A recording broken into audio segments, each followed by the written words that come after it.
27 কোটি টাকা ঘরে তুললে তো আমাকে যদি প্রুফ দিতে পারে, আমি খোদার কসম আমি ইন্ডাস্ট্রিতে জিন্দেগিতে ঢুকবো না। আমি কি খাইছি গাঁজা? বরবাদের আয়ও গড়তে যাচ্ছে ইতিহাস। কিছুদিন আগেই বরবাদ সিনেমার প্রযোজক জানিয়েছিলেন শাকিব খান অভিনীত বরবাদ আয়ে রেকর্ড গড়বে। প্রাথমিকভাবে আয়ের একটা ধারণা দিয়ে বলেছিলেন সিনেমাটি 100 কোটি টাকা আয়ের রেকর্ড গড়তে যাচ্ছে। মুক্তির প্রথম সপ্তাহের পর প্রযোজক জানিয়েছিলেন তাদের সিনেমাটি টিকিট বিক্রি থেকে আয় করেছে 27 কোটি টাকার মতো। এটি 10 বছরের ডেড বডি আমার কথা মানুষ মনে করবে একটা সিনেমা দেখছি ডেড বডি। টাকলা ইকবাল ওনার একটা ছবি দেখছি ডেড বডি, বা উনি নিজেই ডেড বডি।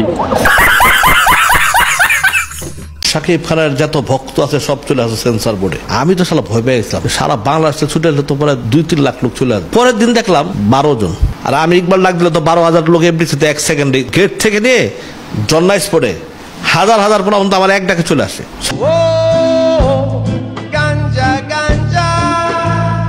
ইকবালের কথা কি বলবো, ও পারলে একটা মুভি করে দেখাবো, তো মুভি করে না, ও হলো নাটক তৈরি করে।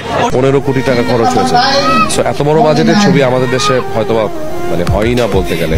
আর শাকিব ভাই নিজেকে যে উচ্চতা নিয়ে গেছেন, আমার মনে হয় যে এবার আরো ডিফারেন্ট কিছু দেখাবেন উনি।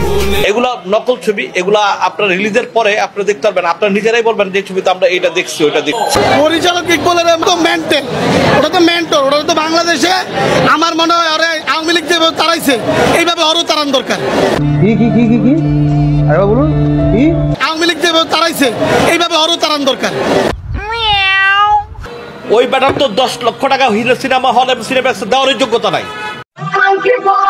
টাকলা ইকবাল আছে না, টাকলা সাদে মাল নাই জয়সুরিয়ার মতো, ও যেমন ভাইরাল হতে চাইছে এই শাকিব খানের খোঁচা দেয় এই জয় চৌধুরী, ওরও কাম নাই, ও ভাইরাল হতে চায়। আসলে শাকিব খানের পায়ের যোগ্যতাও নাই।